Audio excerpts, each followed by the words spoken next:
আসসালামু আলাইকুম দর্শক।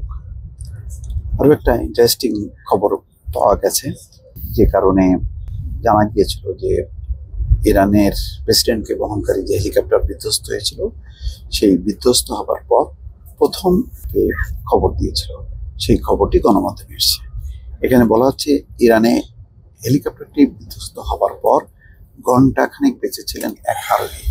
যিনি বেঁচে ছিলেন সেই আরোহী প্রথম নক করে যে এরকম একটি দুর্ঘটনা ঘটেছে।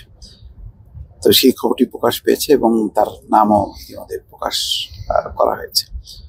খবরে বলা হচ্ছে যে ইরানের হেলিকপ্টারটি বিধ্বস্ত হওয়ার পর ঘন্টাখানেক বেঁচে ছিলেন এক আরোহী। তিনি সাহায্য চেয়ে যোগাযোগের চেষ্টাও করেছিলেন। তার নাম মোহাম্মদ আলী হাশেম।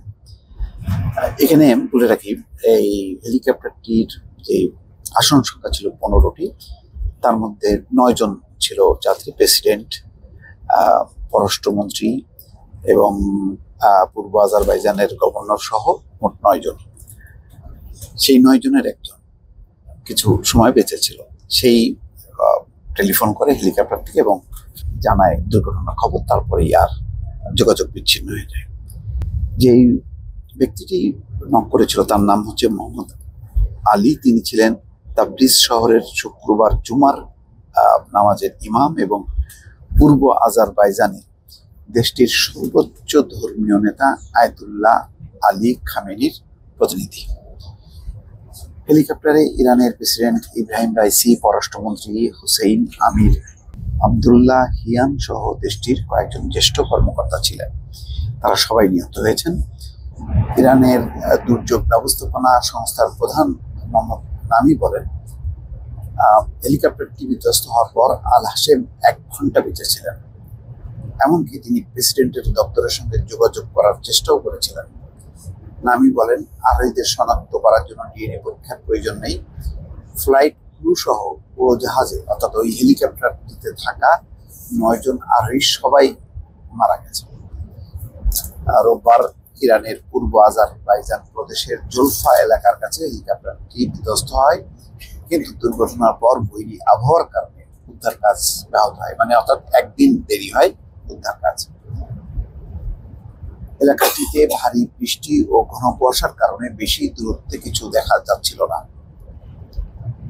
তো এখানে সেই ছবি পাওয়া গেছে, শেষ পর্যন্ত পাওয়া গেছে। প্রথমে তো ধারণা করা হচ্ছিল যে হেলিকপ্টারটি বিধ্বস্ত হওয়ার পর পুরো হেলিকপ্টারটি পুড়ে যায়।